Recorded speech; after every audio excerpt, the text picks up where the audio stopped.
Tunku, gagasan Malaysia dan reaksi British.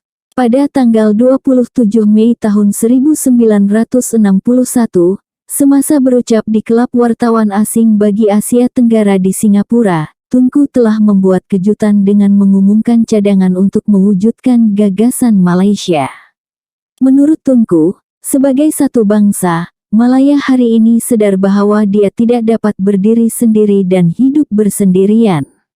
Di luar bidang politik antara bangsa, maka politik kebangsaan kita hendaklah didasarkan pada konsep yang luas. Lambat laun Malaya akan dapat mencari persefahaman dengan British dan dengan rakyat-rakyat di wilayah Singapura, Borneo Utara, Brunei dan Sarawak. Pengumuman Tunku tentang gagasan Malaysia telah mengejutkan PKM.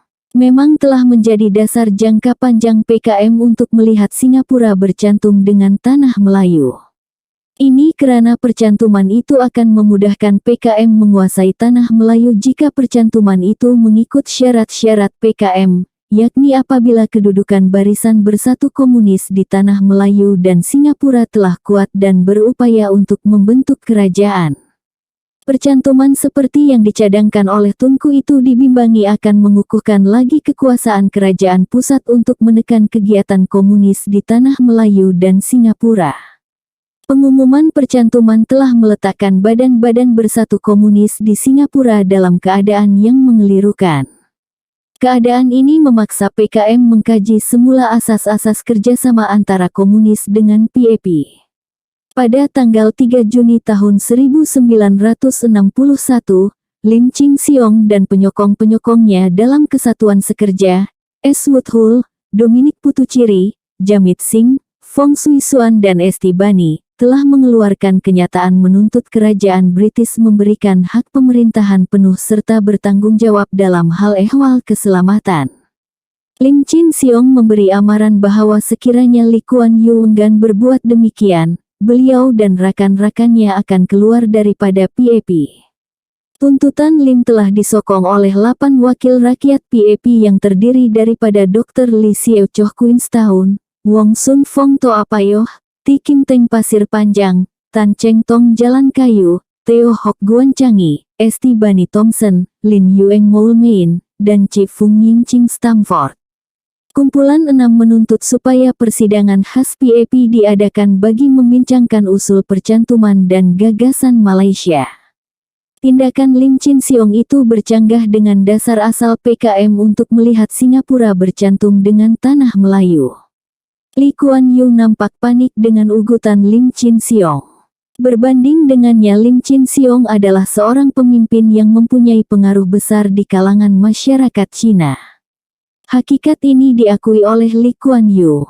Oleh sebab itu beliau tidak segan silu mengingatkan pihak British bahwa sekiranya PAP tewas dalam pilihan raya kecil di Anson, beliau terpaksa membubarkan parlimen bagi membolehkan satu pilihan raya baru diadakan. Tindakan itu perlu diambil atas alasan bahwa sebuah kerajaan yang telah kehilangan moral authority to rule, tidak perlu lagi bergantung kepada kuasa yang sedikit untuk mempertahankan kedudukannya. Sebaliknya satu pilihan raya baru perlu diadakan bagi mendapat mandat baru, atau PAP akan menghadapi perpecahan yang serius. Bagaimanapun Lee Kuan Yew dinasehatkan supaya tidak terlalu emosional dalam menghadapi cabaran itu, Lee Kuan Yew akur dengan nasihat itu. Lee Kuan Yew juga memberi jaminan bahwa cadangannya untuk percantuman Singapura dengan tanah Melayu akan diteruskan, walaupun PAP tewas dalam pilihan raya di Anson. Bagi tujuan itu, beliau akan mengemukakan kepada Dewan Legislatif pada tanggal 20 Juli tahun 1961, usul kepercayaan kepada kerajaan berhubung dengan isu percantuman dan gagasan Malaysia. Beliau juga meminta kerajaan British memastikan rancangan Malaysia menjadi kenyataan, sekurang-kurangnya percantuman Singapura dengan tanah Melayu. Moore, pemangku Pesuruhanjaya British, menasihatkan Lee Kuan Yew supaya bersabar dan tidak mengambil sebarang tindakan yang akan menjejaskan hubungan baik beliau dengan Tunku Abdul Rahman. Sementara itu pada 17 Juli tahun 1961, Lee Kuan Yew telah mengadakan pertemuan dengan Selkirk yang kemudiannya menggambarkan keadaan Lee dan rakan-rakannya pada masa itu sebagai pretty broken men, extremely jumpy and uncertain of their political position. Melihat kepada perpecahan dalam parti, Lee Kuan Yew membayangkan bahwa kerajaannya hanya dapat bertahan selama 3 bulan saja. Selepas itu puak komunis di bawah pimpinan Lim Chin Siong akan mengambil alih kerajaan dengan Dr. Lee Seow Choh sebagai bakal Perdana Menteri. Dalam pertemuan itu, Lee juga memaklumkan keputusannya untuk memecat setiausaha politiknya, termasuklah Lim Chin Siong, Fong Swee Suan dan S. Wood Hull. Lee Kuan Yew juga mengulangi sekali lagi harapannya agar Tunku akan membuat komitmen untuk pencantuman Singapura dengan Malaysia, bagi membolehkan beliau mengadakan pungutan suara di Singapura atas isu tersebut. Setelah itu, proses percantuman Singapura dengan Tanah Melayu akan dilaksanakan dalam kadar yang segera, walaupun ditentang oleh komunis.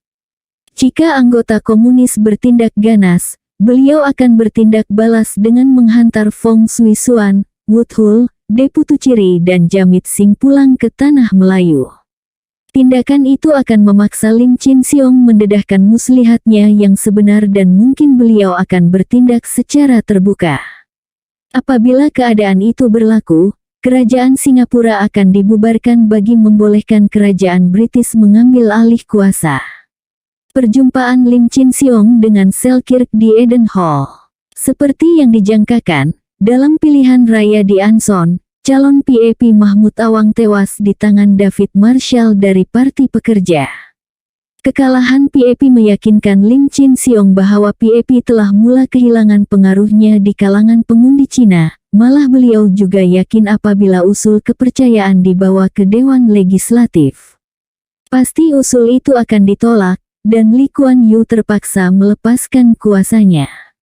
Atas kepercayaan itu, Lim Chin Siong telah mengambil keputusan untuk mengadakan perjumpaan dengan Lord Selkirk di Eden Hall bagi mendapatkan penjelasan mengenai dasar British terhadap Singapura. Turut sama dalam perjumpaan itu ialah James Putuciri, Fong Swee Suan dan S. Wood Hull. Lord Selkirk ditemani oleh timbalannya, Mor Putuciri berperanan sebagai juru cakap kumpulan itu. Tujuan utama perjumpaan itu adalah untuk mendapatkan jaminan bahwa sekiranya kerajaan Lee Kuan Yew jatuh, kerajaan British tidak akan mengambil alih Singapura. Jaminan itu perlu diperolehi karena umum mengatakan bahwa kerajaan British tidak akan membenarkan komunis mengambil alih kerajaan, dan sekiranya berlaku perpecahan dalam PAP, kerajaan British akan mengambil alih pemerintahan daripada membenarkan orang lain menjadi Perdana Menteri. Lord Selkirk menjawab bahwa tugas utama beliau sebagai pesuruh jaya British ialah untuk memastikan perlembagaan Singapura itu dilaksanakan. Selkirk memberi jaminan bahwa mana-mana parti baru akan dibenarkan memerintah Singapura asalkan ia memenuhi kehendak perlembagaan. Bagaimanapun, beliau mengingatkan bahwa sekiranya Singapura hendak selamat, ia mesti mengatasi masalah ekonominya dan keadaan itu hanya akan dapat diatasi sekiranya keadaan politik stabil. Selkirk bertanya kepada Lim Chin Siong dan Fong Swee Suan sama ada mereka itu komunis atau menerima arahan dari China Komunis untuk mengambil alih Singapura dan Tanah Melayu. Mereka menafikan bahwa mereka adalah komunis. Sebaliknya mereka adalah warga negara Tanah Melayu yang baik. Lord Selkirk kemudiannya bertanya sama ada mereka menyokong percantuman Singapura dengan Tanah Melayu. Mereka menyatakan mereka menyokong, tetapi tidak bersedia untuk memberi sokongan kepada Lee Kuan Yew tanpa syarat.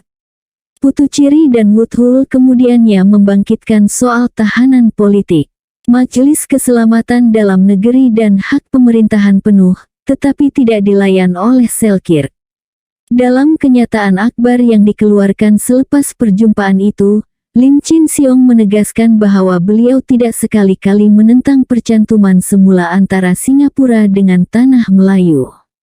Perjumpaan Lim Chin Siong dengan Selkirk dipandang serius oleh Kerajaan Persekutuan, khususnya Menteri Keselamatan Dalam Negeri, Dr. Ismail Abdul Rahman. Beliau berpandangan bahwa kerajaan British pasti mempunyai muslihat tertentu dalam mengadakan perjumpaan tersebut. Dr. Ismail khawatir bahwa sekiranya Lim Chin Siong mengambil alih teraju pemerintahan di Singapura, kemungkinan besar rancangan gagasan Malaysia tidak akan menjadi kenyataan. Keadaan itu juga berarti Singapura akan dikuasai oleh komunis. Kuasa-kuasa komunis akan mengiktiraf serta menjalinkan hubungan diplomatik dengan Singapura. Jika keadaan ini berlaku, kerajaan persekutuan terpaksa mengukuhkan pertahanannya. Di samping itu, Dr. Ismail juga tidak bersetuju dengan cara Lee Kuan Yew menangani masalah komunis di Singapura. Pengalaman menunjukkan bahwa orang Cina hanya menghormati kekuatan dan ketegasan. Beliau mencadangkan kerajaan bertindak segera bagi mengelakkan komunis daripada mengambil alih Singapura pada ketika Lee Kuan Yew masih berkuasa. Jika Singapura dikuasai oleh komunis, kepentingan British di Singapura sama ada dari segi keselamatan ataupun ekonomi pasti akan terjejas.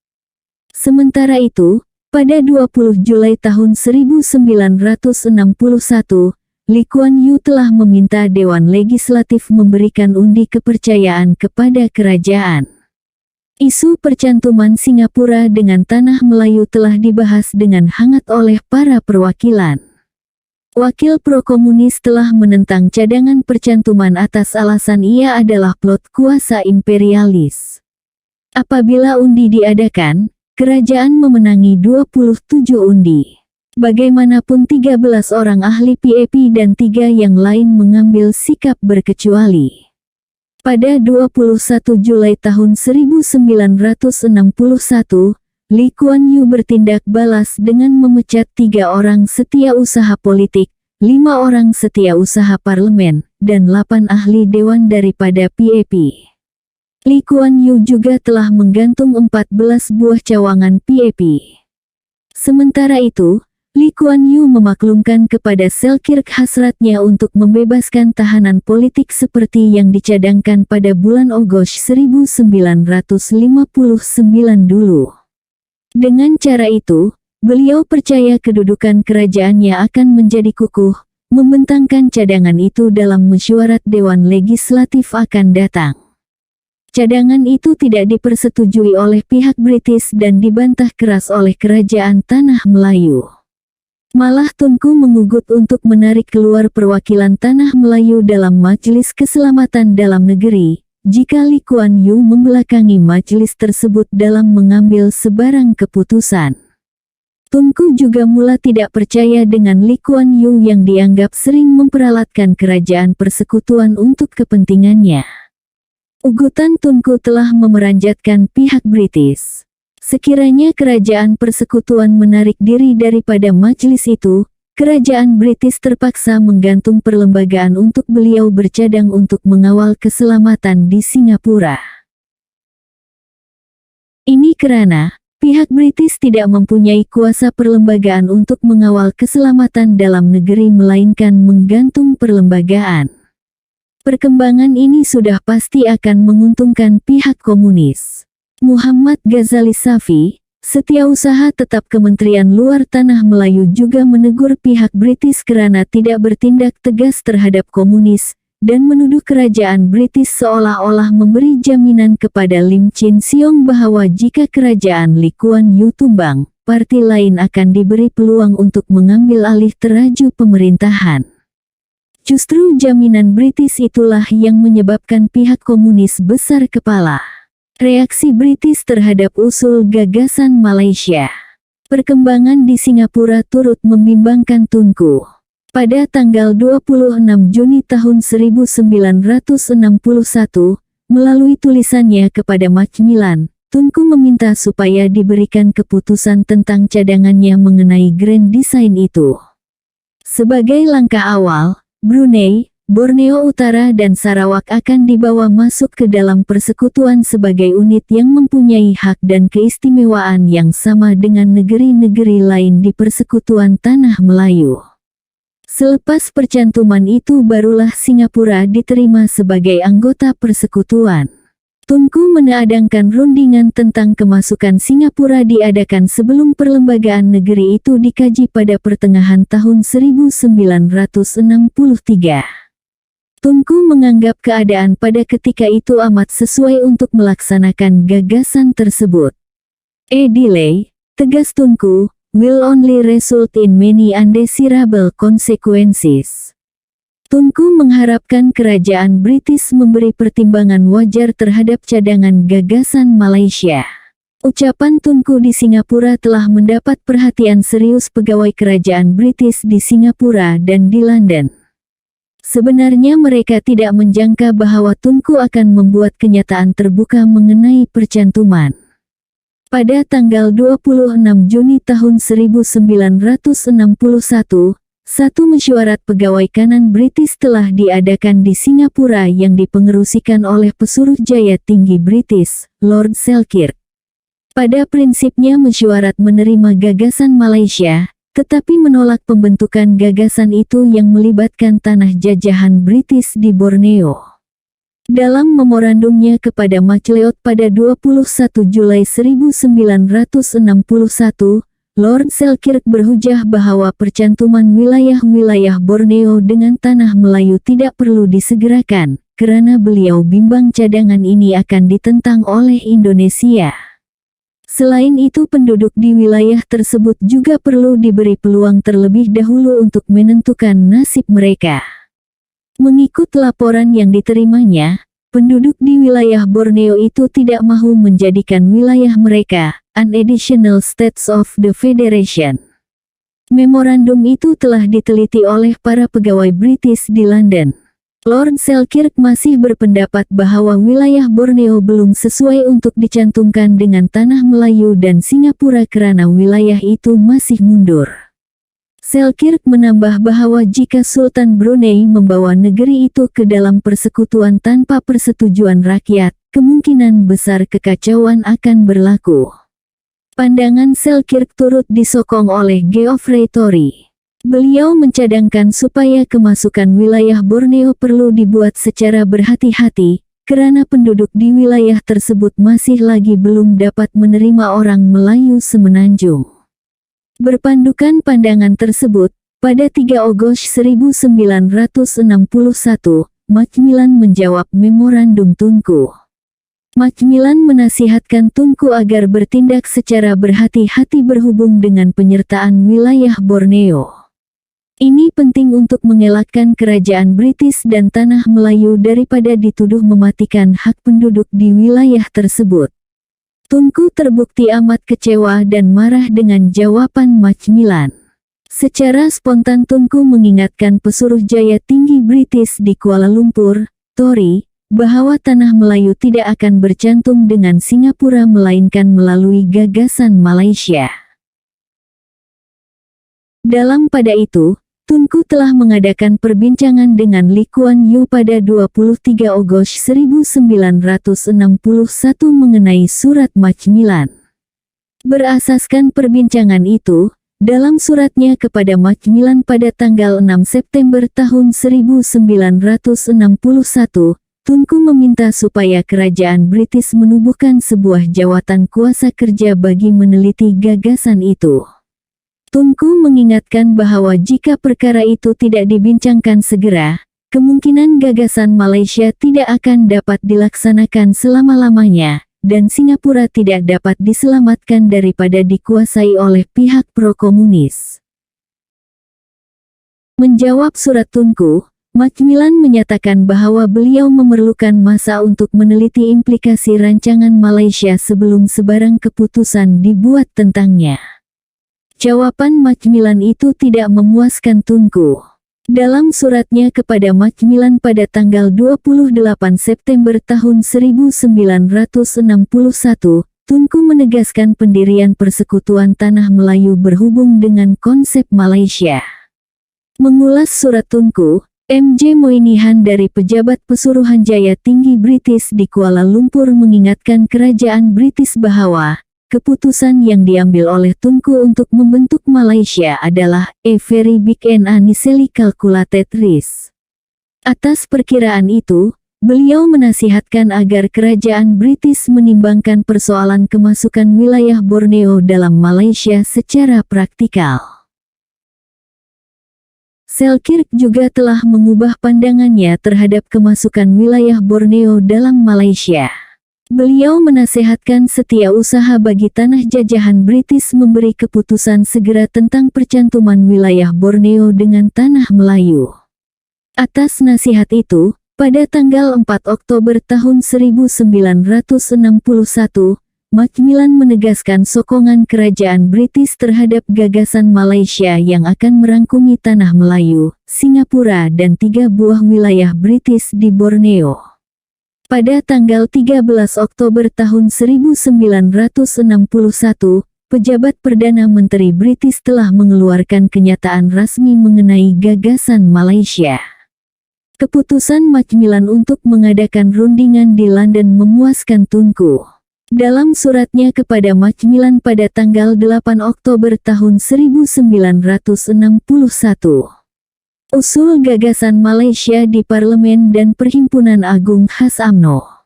Setelah mendapat persetujuan British, pada tanggal 16 Oktober tahun 1961, Tunku mengemukakan usul gagasan Malaysia di Parlemen. Tunku meminta Parlimen memberi persetujuan secara prinsip terhadap konsep gagasan Malaysia yang merangkumi 11 buah negeri, yaitu Persekutuan Tanah Melayu, Singapura, Brunei, Borneo Utara dan Sarawak serta mengesahkan usaha kerajaan untuk menjayakannya. Tunku menganggap Singapura sebagai koloni yang penting karena kedudukan dan keadaannya yang agak unik dan kompleks. Tunku menegaskan bahwa ide Malaysia bukan menjelma dengan tiba-tiba. Ide itu telah lama difikirkan dan dibincangkan secara serius dengan pemimpin tempatan dan Singapura dari semasa ke semasa dari sudut ekonomi, politik dan kesejahteraan bagi tanah Melayu untuk keseluruhannya. Pada awalnya, Tunku menjelaskan bahwa beliau tidak berminat dengan ide percantuman Singapura dengan tanah Melayu, karena percantuman itu akan menimbulkan masalah politik dan keselamatan kepada tanah Melayu. Perbezaan pandangan antara penduduk di Singapura dengan di tanah Melayu adalah sangat ketara sekali, dan keadaan itu tidak memungkinkan percantuman pada ketika itu. Penduduk di tanah Melayu telah menerima ide Kesultanan Melayu, bahasa Melayu sebagai bahasa kebangsaan, dan Islam sebagai agama rasmi. Tunku mengakui bahwa amat sukar baginya untuk mempengaruhi penduduk Singapura yang 70% daripadanya adalah bangsa Cina untuk menerima ide tersebut. Walaupun majoriti ahli parlemen menyokong usul itu, tetapi PAS menolaknya atas alasan bahwa usul itu bertentangan dengan kepentingan negeri itu sendiri, dan juga bertentangan dengan kepentingan rakyat Melayu yang menjadi tonggak dalam negeri ini. Wakil PAS, Zulkifli bin Muhammad, mengingatkan kerajaan agar tidak terperangkap dengan strategi politik Lee Kuan Yew. Lupakah yang berhormat Perdana Menteri kita bahwa Lee Kuan Yew itu adalah politician? Seorang ahli politik yang mempunyai kepentingan politiknya sendiri, yang bila ia hendak mencantumkan dirinya dengan tanah Melayu, yang difikirkannya ialah kepentingan penduduk Singapura itu, tegas Zulkifli. Muhammad Asri Haji Muda, wakil PAS pula mempersoalkan kebijaksanaan mencantumkan Singapura dengan tanah Melayu atas alasan untuk menyelamatkan koloni itu daripada jatuh ke tangan komunis. Beliau tidak percaya bahwa dengan berbuat demikian, orang-orang komunis itu akan membuang fahaman komunis, bahkan pada pandangan saya sebaliknya ia akan menjadi penyakit kanser yang akan menyebabkan seluruh badan persekutuan tanah Melayu akan menderita karenanya. Untuk mempertahankan ketuanan Melayu, PAS mencadangkan agar konsep Melayu Raya diperluaskan hingga meliputi juga negara Republik Indonesia, Filipina dan gugusan Pulau Melayu yang lain. Peringatan PAS itu bagaimanapun telah diketepikan oleh kerajaan. Tunku memberi jaminan bahwa percantuman Singapura dengan tanah Melayu dalam Malaysia tidak akan merugikan orang Melayu. Perkembangan yang berlaku kemudiannya bagaimanapun membuktikan peringatan PAS itu adalah berasas dan bukan omong kosong, seperti yang didakwa oleh wakil-wakil perikatan pada ketika itu. Perhimpunan Agung Khas. November tahun 1961, UMNO telah mengadakan Perhimpunan Agung Khas bagi membahaskan rancangan penubuhan Malaysia yang dianggap oleh Tunku sebagai satu masalah yang terbesar sekali, yang kita hadapi dari semenjak negara kita mencapai kemerdekaan. Dalam ucapannya, Tunku meminta ahli UMNO menyokong hasrat kerajaan yang mempunyai niat dan tujuan yang bersih terhadap negeri Singapura dan Borneo untuk melepaskan mereka daripada takluk penjajah. Pada mulanya pihak British hendak memberi pemerintahan sendiri terlebih dahulu kepada negeri-negeri itu, dan setelah difikirkan anak negeri itu sendiri layak memegang pemerintahan, barulah percantuman dengan tanah Melayu atas kehendak penduduk negeri itu. Sebaliknya Tunku berpendapat bahwa jalan yang hendak dibuat oleh British itu memerlukan masa yang panjang, dan kelewatan itu akan menyebabkan anasir komunis masuk menyeludup dan merebak di wilayah itu. Pada merujuk pada percantuman Singapura dengan tanah Melayu, Tunku menegaskan bahwa sekiranya Singapura diberikan kemerdekaan penuh tanpa bercantum dengan persekutuan tanah Melayu, kemungkinan besar dengan adanya aliran fahaman politik yang terlampau kiri dan menyokong blok komunis, kerajaan Singapura yang akan muncul kelak akan bebas membuat pertalian dengan pihak komunis. Jika berlaku kejadian itu, tegas Tunku, berartinya persekutuan tanah Melayu akan menghadapi satu kedudukan yang amat sulit. Tunku menganggap percantuman Singapura dan Borneo sebagai patut dan munasabah kerana negeri kita dan negeri-negeri yang tersebut itu mempunyai penduduk-penduduk yang sama. Mereka adalah saudara sedarah daging dan seketurunan dengan kita. Perhimpunan itu telah memberi mandat yang penuh kepada Tunku untuk berunding dengan kerajaan British bagi menghasilkan tujuan menubuhkan sebuah negara persekutuan Malaysia, yang terkandung di dalamnya 11 buah negeri persekutuan, Singapura, Sabah, Sarawak dan Brunei. Rundingan London. Setelah mendapat restu parlemen dan UMNO, Tunku dan rombongan telah bertolak ke London pada tanggal 16 November tahun 1961. Rundingan telah berlangsung antara Tunku dengan Perdana Menteri British, Macmillan di London pada 19 hingga tanggal 21 November tahun 1961. Rundingan itu bersetuju untuk melantik Suruhanjaya penyiasat bagi meninjau pandangan penduduk di Borneo terhadap cadangan Malaysia. Suruhanjaya ini dipengerusikan oleh seorang pengerusi yang akan dilantik bersama oleh kedua-dua kerajaan, dan mengandungi 4 orang ahli. Laporan Suruhanjaya ini akan menjadi asas kepada kedua-dua kerajaan untuk membuat keputusan tentang kerangka atau bentuk persekutuan itu. Pada tanggal 23 November tahun 1961, Perdana Menteri, Macmillan dan Tunku telah mengeluarkan kenyataan bersama. Menangani bantahan Parti Pembangkang, khususnya, Barisan Sosialis dan Parti Pekerja, telah menyambut pengumuman London mengenai penubuhan Malaysia dengan bantahan. Kedua-dua parti itu menganggap rancangan Malaysia bertentangan dengan aspirasi rakyat yang menuntut kemerdekaan penuh bagi Singapura. Justru, kedua-dua parti berkenaan memainkan peranan utama dalam gerakan bantahan. Barisan Sosialis telah ditubuhkan pada tanggal 17 September tahun 1961, dengan Dr. Lee Siew Choh sebagai pengerusi, Lim Chin Siong sebagai setiausaha agungnya dan James Puthucheary sebagai penasihatnya. Barisan Sosialis merupakan cabaran terbesar kepada PAP. Parti itu mempunyai 17 kerusi di Dewan Perwakilan. Sejak penubuhannya Barisan Sosialis telah memainkan peranan utama dalam kempen menentang percantuman Singapura dengan tanah Melayu. Beberapa persidangan diadakan di Singapura mengenai isu percantuman dan gagasan Malaysia. Pada tanggal 14 Oktober tahun 1961, satu persidangan kesatuan sekerja diadakan di Singapura yang turut dihadiri oleh 6.000 orang peserta.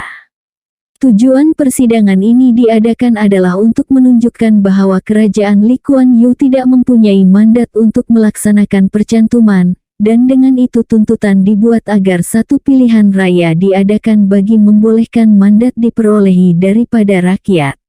Dalam menghadapi puak pembangkang, kampen perjuangan untuk percantuman telah dijalankan secara besar-besaran melalui radio dan media massa. Lee telah menggunakan faktor keselamatan dan ancaman komunis sebagai senjata untuk mempengaruhi rakyat Singapura supaya menyokong rancangannya itu.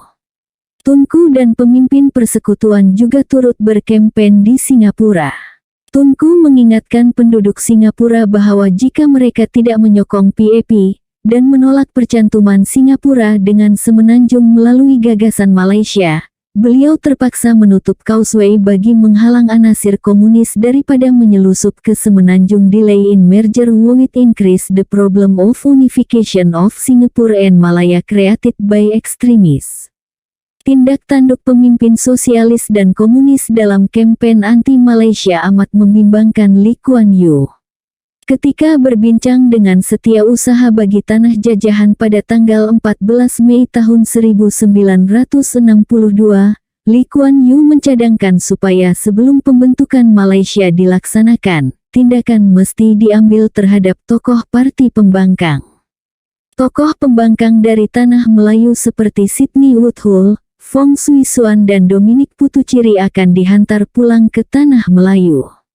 Sikap berlengah British tidak memuaskan kerajaan persekutuan. Sikap British itu telah menyebabkan Tunku menganggap British mempunyai muslihat tertentu di Singapura. Selain barisan sosialis, Parti Buruh juga telah mengemukakan bantahan terhadap cara kemasukan Singapura dalam Malaysia. Beliau menganggap pungutan suara yang sedang diatur oleh kerajaan Lee Kuan Yew sebagai tidak telus. Berdasarkan pendirian itu, pada 6 Julai 1962, David Marshall, pemimpin Parti Buruh, telah menghantar surat kepada Pertubuhan Bangsa-Bangsa Bersatu menuntut supaya seorang pemerhati dihantar untuk meninjau pungutan suara di Singapura. Tindakan David Marshall itu dipandang serius oleh pihak British. Pada pandangan British, Singapura adalah masalah dalaman British dan pihak luar tidak seharusnya campur tangan. Rancangan penubuhan Malaysia juga mungkin akan terjejas jika PBB campur tangan. Walau bagaimanapun British gagal untuk menghalang PBB daripada campur tangan. Pada bulan Juli tahun 1962, Perayu dan Lee Kuan Yew telah dipanggil oleh Jawatan Kuasa 17 untuk disoal. Jawatan kuasa ini berpuas hati dengan penjelasan Lee Kuan Yew tentang rancangan penubuhan Malaysia serta jaminan bahwa pungutan suara itu akan dijalankan dengan telus. Pada tanggal 1 September tahun 1962, pungutan suara telah diadakan di Singapura. Para pengundi telah dibenarkan menghantar undi kosong. Berkaitan perkara ini, Kerajaan Singapura mengatakan bahwa undi kosong ataupun undi rosak akan dikira sebagai undi untuk bergabung di dalam Malaysia. Keputusan pungutan suara memihak kepada PAP. Sebanyak 71% undi menyokong percantuman Singapura dalam Malaysia. Dengan keputusan selesa itu, Lee Kuan Yew tidak lagi menghadapi halangan untuk membawa masuk Singapura dalam Malaysia. Walaupun begitu, Lee Kuan Yew masih bimbang dengan ancaman barisan sosialis terhadap kedudukan PAP. Operasi Cold Store, pada awal bulan Desember tahun 1962, pemberontakan telah tercetus di Brunei. Parti pembangkang telah memberi sokongan terhadap pemberontakan tersebut serta mendakwa bahwa cadangan Malaysia ditolak oleh rakyat Brunei. Peristiwa tersebut dipandang serius oleh pihak British, Tanah Melayu dan Singapura. Pada tanggal 13 Desember tahun 1962, satu mesyuarat tergempar diadakan di Singapura antara Lee Kuan Yew, Dr. Ismail dan Selkirk berhubung dengan pemberontakan di Brunei dan implikasinya terhadap Singapura dan Tanah Melayu. Dr. Ismail memaklumkan kebimbangan Kuala Lumpur tentang keadaan keselamatan di Singapura, dan sekiranya tindakan tidak diambil terhadap komunis kemungkinan besar rancangan penubuhan Malaysia akan terjejas. Lee Kuan Yew menyokong pandangan Dr. Ismail dan turut mendesak supaya anasir komunis di Singapura ditahan. Selkirk bersetuju dengan cadangan itu. Mereka akan ditahan atas alasan keselamatan karena sokongan mereka kepada pemberontakan di Brunei. Beberapa keputusan penting telah diambil hasil mesyuarat tersebut. Pertama, seramai 180 orang anggota pembangkang termasuk Ahmad Bustamam dan Lim Kean Siew akan ditahan. Kedua-dua penahanan itu akan dijalankan serentak di Singapura, Tanah Melayu dan Sarawak selepas Hari Raya Cina. Ketiga, penahanan itu tidak akan melibatkan ahli Dewan Legislatif dan juga pengharaman parti politik. Akhir sekali, mesyuarat juga bersetuju untuk mengharamkan penerbitan sosialis, yaitu Plebeian dan Barisan.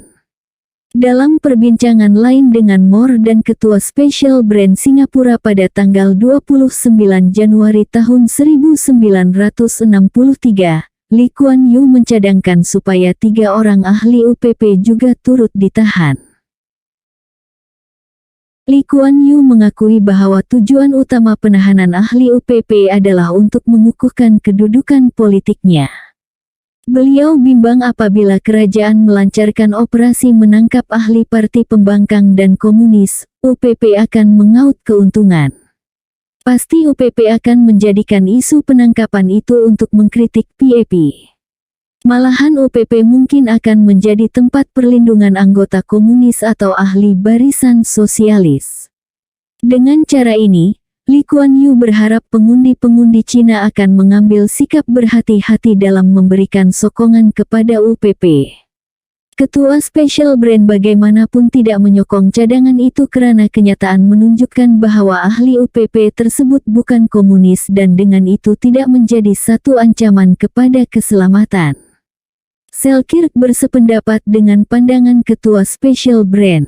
Mereka juga berbincang tentang Lim Chin Siong, dan Lee Kuan Yew mencadangkan supaya Lim Chin Siong tidak ditahan tetapi diberi peluang untuk meninggalkan negara. Lim Chin Siong akan diberikan tempoh selama 24 jam untuk membuat keputusan itu.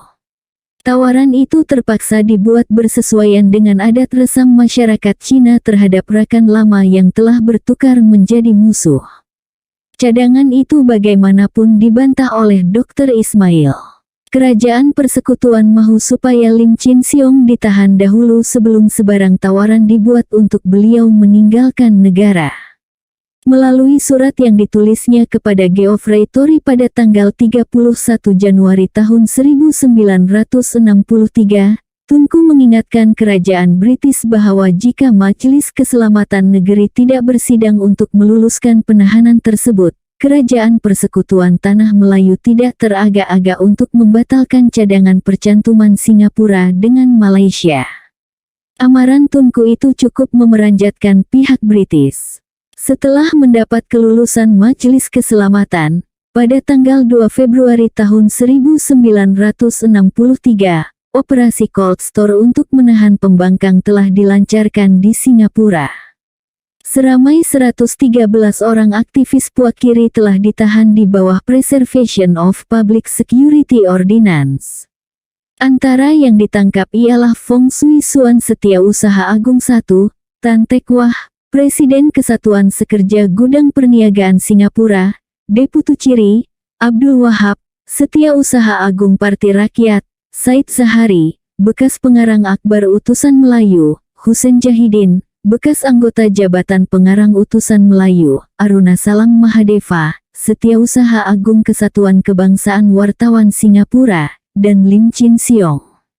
Tawaran untuk meninggalkan Singapura telah dibuat kepada Lim Chin Siong, tetapi tawaran itu telah ditolak. Dalam masa yang sama, Kerajaan Singapura telah mengeluarkan kenyataan tentang operasi penahanan itu.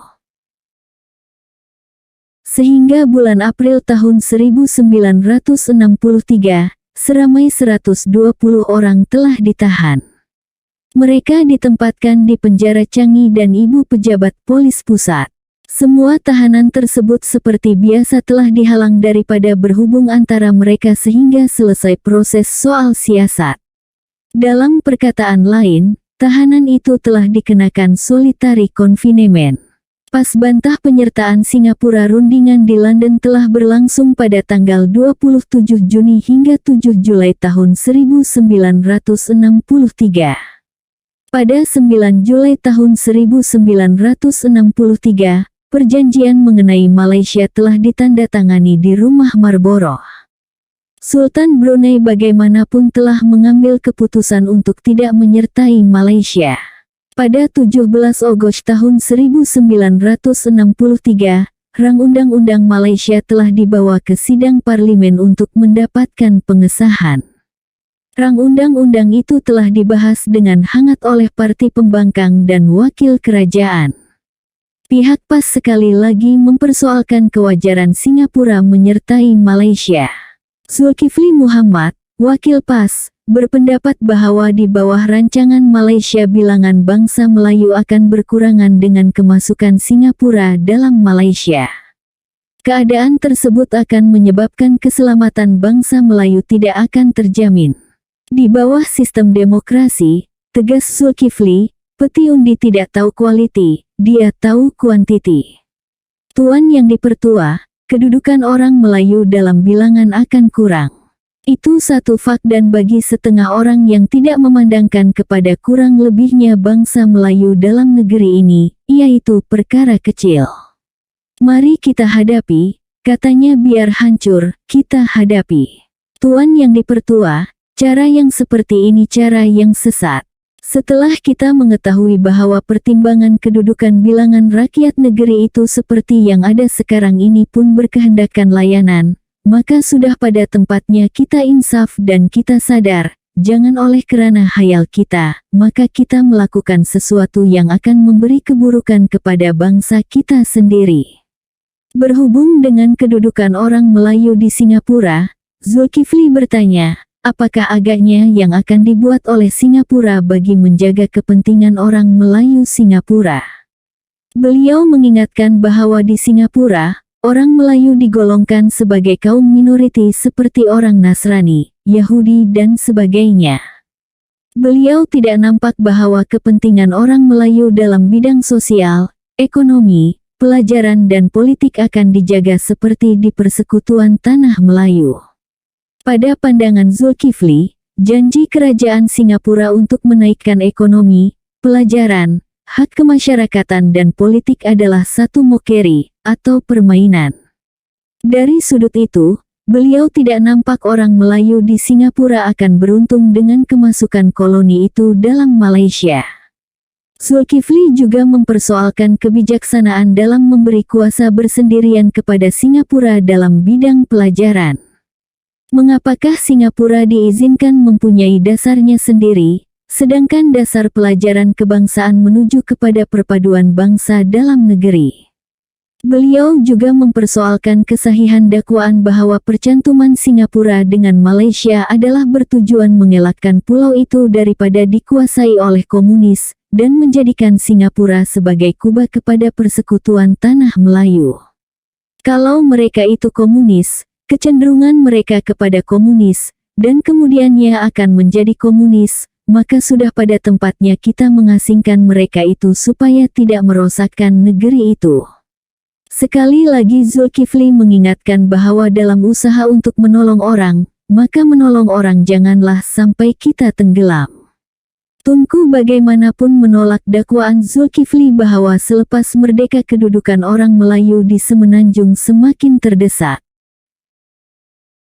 Razak turut melibatkan diri dalam perbahasan rang undang-undang Malaysia.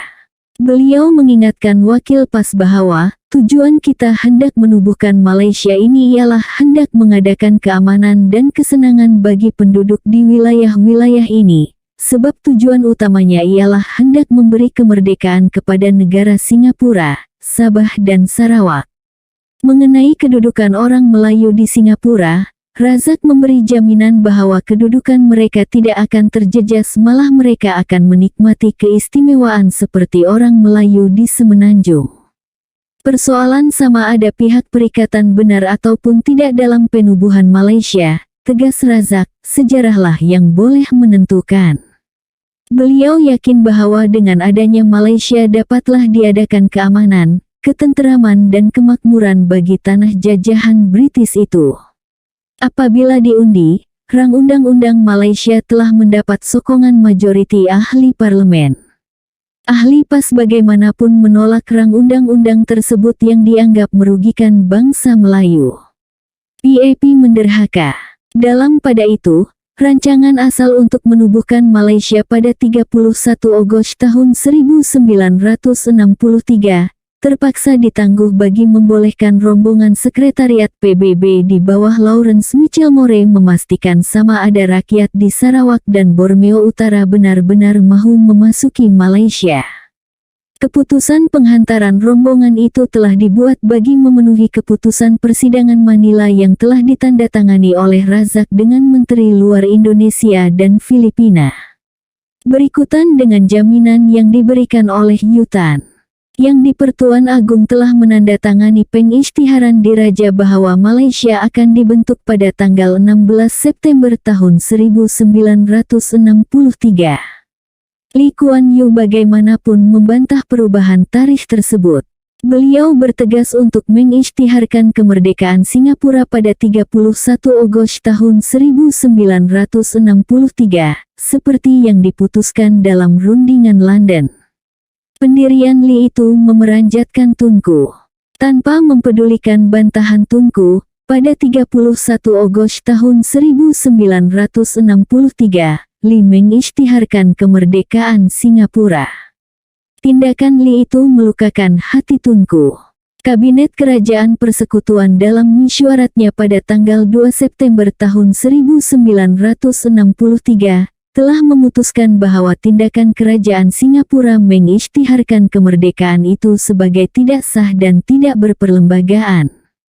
Kabinet telah mengemukakan bantahan kepada kerajaan British, a strong worded letter, membantah kegagalan kerajaan British untuk merujuk kepada kerajaan Tanah Melayu berhubung perkara tersebut sambil mengingatkan bahwa kerajaan Tanah Melayu tidak lagi terikat dengan perjanjian Malaysia melainkan kerajaan British. Lee tidak melayan bantahan kerajaan persekutuan, sebaliknya menganggap bantahan kerajaan persekutuan itu sebagai sesuatu yang menyedihkan. Pada tanggal 3 September tahun 1963, Kerajaan Singapura telah menasihatkan Yang di-Pertuan Negara untuk membubarkan Majelis Legislatif dan mengeluarkan arahan untuk mengadakan pilihan raya pada tanggal 12 September tahun 1963. Selkirk telah mengadakan pertemuan dengan Lee Kuan Yew pada tanggal 4 September tahun 1963. Bantahan Tunku telah mendapat perhatian kerajaan British. Dalam suratnya kepada Tunku, Macmillan menganggap tindakan Lee Kuan Yew itu sebagai tidak sah sama ada dari segi undang-undang ataupun perlembagaan. Jaminan Macmillan itu melegakan sedikit perasaan marah Tunku terhadap Lee Kuan Yew. Jika diikut perasaan Tunku, Malaysia akan ditubuhkan tanpa penyertaan Singapura, justru tindak tanduk Lee Kuan Yew yang angkuh dan tidak mengenang budi itu. Akibat rancangan itu juga Kerajaan Persekutuan Tanah Melayu terpaksa bermasam muka dengan jirannya Indonesia dan Filipina. Walaupun begitu rancangan penubuhan Malaysia perlu diteruskan juga karena desakan pihak British. Pada tanggal 16 September tahun 1963, Malaysia telah diisytiharkan penubuhannya. Dengan itu secara rasmi Singapura, Sabah dan Sarawak telah menjadi negara merdeka. Duri dalam daging. Ternyata bahwa Lee Kuan Yew telah mengambil kesempatan daripada kejujuran Tunku untuk memenuhi agenda politiknya.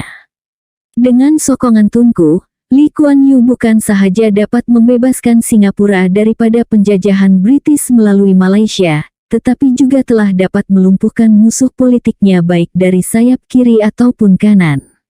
Setelah berjaya memenuhi agenda politiknya, Lee Kuan Yew berusaha pula untuk mengukuhkan kedudukannya di Singapura dan mengembangkan pengaruhnya ke semenanjung.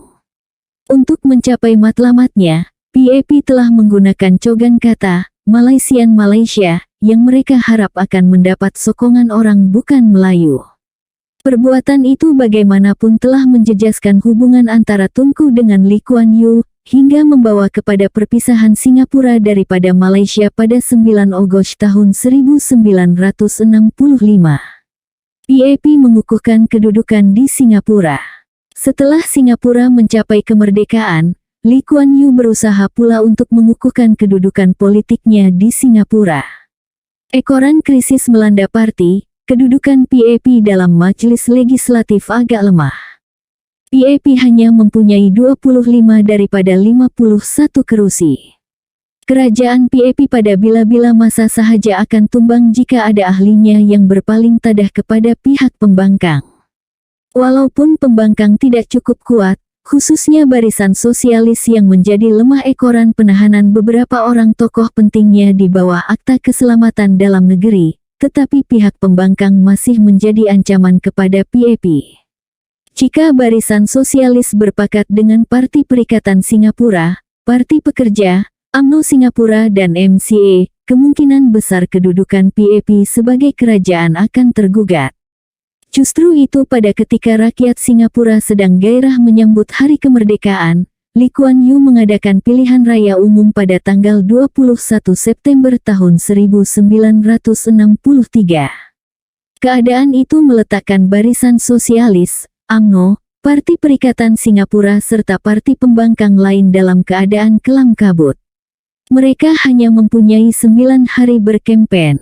Apabila keputusan diumumkan, PAP telah memenangi 37 daripada 51 kerusi yang dipertandingkan. Semua calon UMNO dan Perikatan Singapura tewas di tangan calon PAP. Sementara itu Parti Barisan Sosialis hanya mendapat 13 kerusi atau mendapat sebanyak 33% daripada jumlah undi. Kekalahan UMNO dan juga MCA yang bertanding atas tiket Parti Perikatan Singapura amat memeranjatkan Tunku. Lebih mengecewakan lagi ialah calon UMNO itu dikalahkan oleh calon Melayu PAP. Harapan Tunku untuk melihat UMNO Singapura menjadi pembela kepada orang Melayu Singapura yang daif itu berkecai. Tunku melihat parti UMNO Singapura ditolak dan dihancurkan oleh orang Melayu sendiri kerana terpengaruh dengan kempen PAP. Ketua Penerangan UMNO, Syed Jafar Hasan Albar telah meletakkan jawatan atas kekalahan UMNO itu. Sejak itu UMNO Singapura telah diletakkan di bawah tanggung jawab Tunku.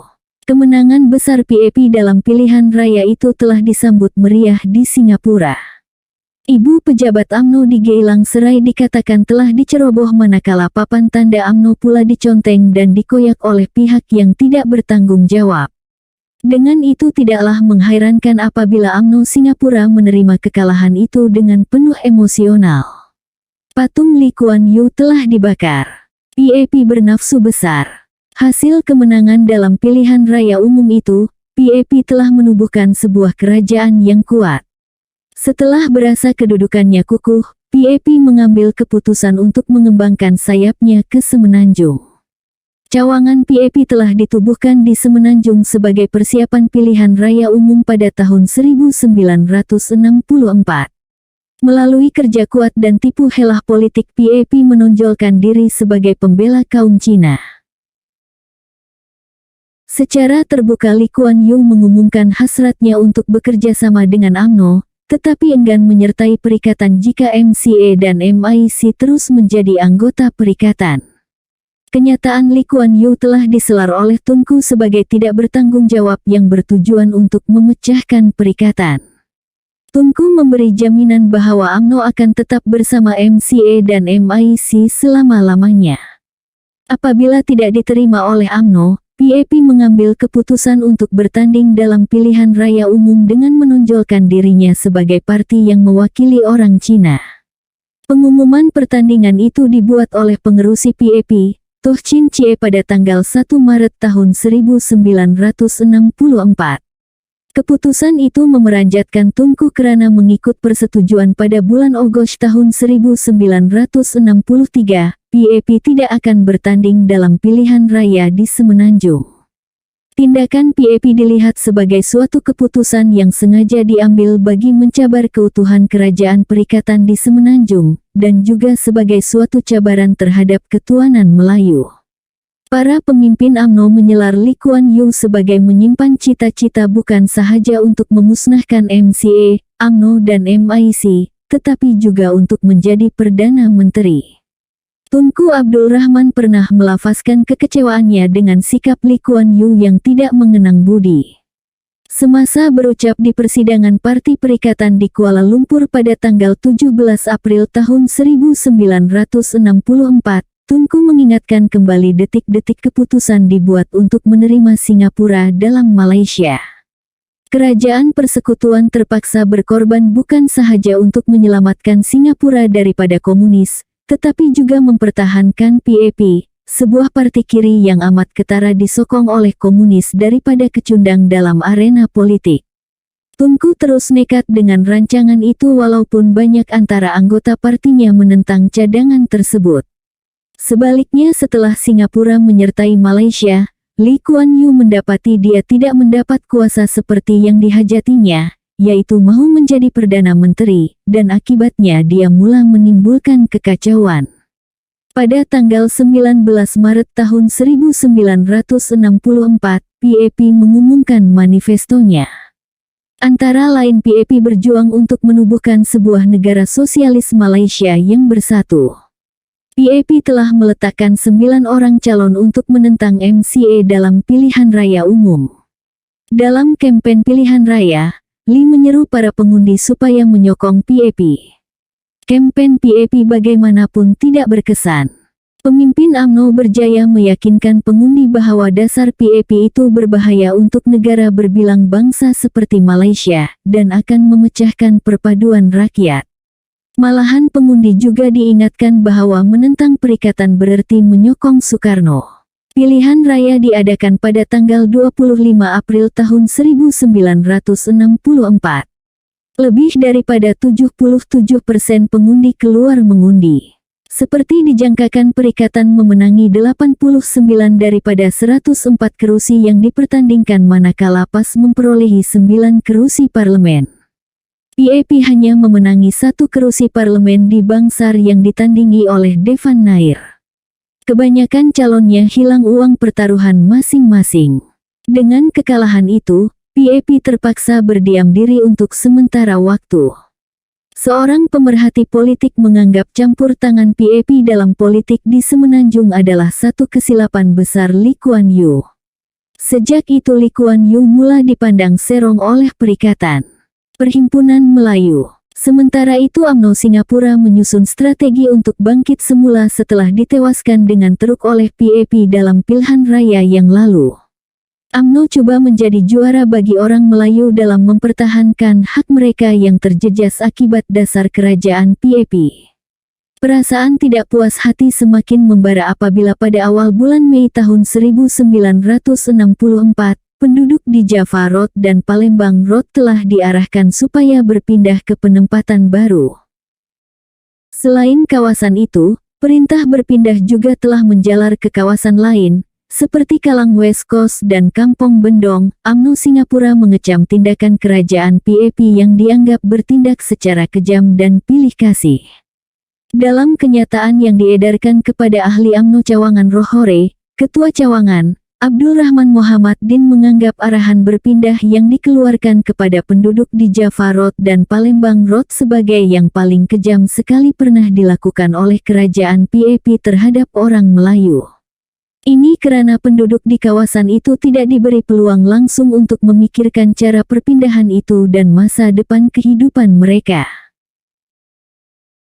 Ahli UMNO Rohore berasa bahwa mereka menjadi sasaran kerajaan PAP bersama-sama dengan kapitalis bangsa Cina yang sedang merancang penindasan dan pengusiran terhadap orang Melayu dari tempat-tempat yang mereka sudah mendiaminya sejak datuk nenek mereka. Sedangkan kawasan-kawasan lain yang terdiri dari bangsa Cina tidak pernah diberikan arahan pemindahan.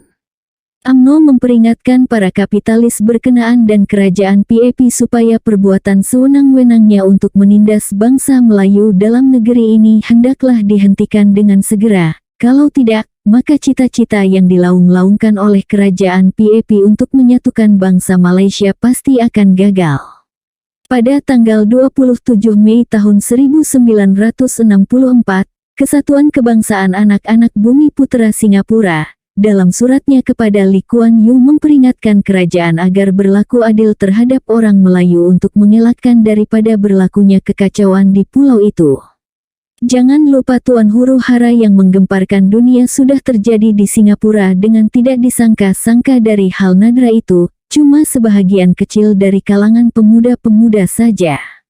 Tetapi mungkin akan terjadi di bahagian yang besar yang luas seperti gunung berapi kalau sudah meletus membongkar alam negara ini, tidak dapat sesiapa yang menahannya melainkan dengan kuasa Tuhan, barulah ia dapat dikawal dan ditawan. Masanya akan tiba, jangan lupa kalau luka sudah hilang, parutnya tinggal juga. Memandangkan ketidakpuasan orang Melayu semakin membara, justru dasar diskriminasi kerajaan PAP, maka UMNO Singapura telah mengundang Pertubuhan Melayu dan Islam seluruh Singapura bagi membincangkan kedudukan orang Melayu Singapura pada 12 Julai tahun 1964. Perhimpunan itu diadakan di panggung New Star, Pasir Panjang Road, Singapura. Lebih daripada 1.000 orang hadir dalam majelis itu yang dirasmikan oleh bekas Ketua Penerangan UMNO, Syed Jafar Albar. Dalam ucapan perasmiannya yang penuh bersemangat itu, Syed Jafar Albar telah menyeru supaya orang Melayu Singapura bersatu bagi mempertahankan hak mereka daripada dicerobohi oleh kerajaan PAP. Syed Jafar seterusnya mengingatkan hadirin supaya bersatu. Dengan bersatu, tegasnya, tidak ada kuasa yang dapat memecah belahkan mereka, hatta 1.000 Lee Kuan Yew sekalipun. Turut berucap ialah Hasan Atli, Naib Presiden PAS. Beliau menyeru orang Melayu supaya menentang PAP demi keselamatan mereka pada masa depan. Timbalan Setiausaha UMNO, Ali Haji Ahmad pula menuduh PAP hendak menjadikan Singapura sebuah negara Israel di Asia Tenggara. Perhimpunan itu telah merayu Lee Kuan Yew agar tidak mengenepikan kewajibannya terhadap orang Melayu sebagai anak bumi putera Singapura. Ini penting agar mereka tidak terpinggir dalam arus pembangunan negara yang semakin pesat itu. PAP bertindak balas dengan mengadakan perhimpunan pada 19 Julai tahun 1964, bagi menjawab segala tohmahan yang dilemparkan terhadap PAP, dan Lee Kuan Yew sendiri menafikan dakwaan UMNO bahwa PAP menganaktirikan orang Melayu di Singapura. Beliau menegaskan bahwa PAP akan terus membela nasib orang Melayu di Singapura sejajar dengan kehendak perlembagaan. Rusuhan pada petang Selasa 21 Julai tahun 1964, lebih daripada 1.000 kaum muslimin telah berkumpul di Padang untuk menyambut peristiwa keputeraan Nabi Muhammad. Perhimpunan itu disusuli oleh perarakan. Lee Kuan Yew memandang serius terhadap perhimpunan itu karena diadakan beberapa hari selepas peristiwa rusuhan di Bukit Mertajam pada 12 Julai tahun 1964. Lebih merisaukan beliau apabila terdapat risalah-risalah haram yang dikeluarkan oleh Kesatuan Kemajuan Islam telah diedarkan di kawasan Kampung Gelam. Risalah ini menyeru orang Melayu supaya bersatu dan menghancurkan kerajaan diktator PAP. Dalam suasana berwaspada itu, tiba-tiba rusuhan tercetus di Kampung Gelam apabila seorang anggota polis Melayu telah diserang oleh ahli PAP ketika mengawal perarakan Maulidur Rasul.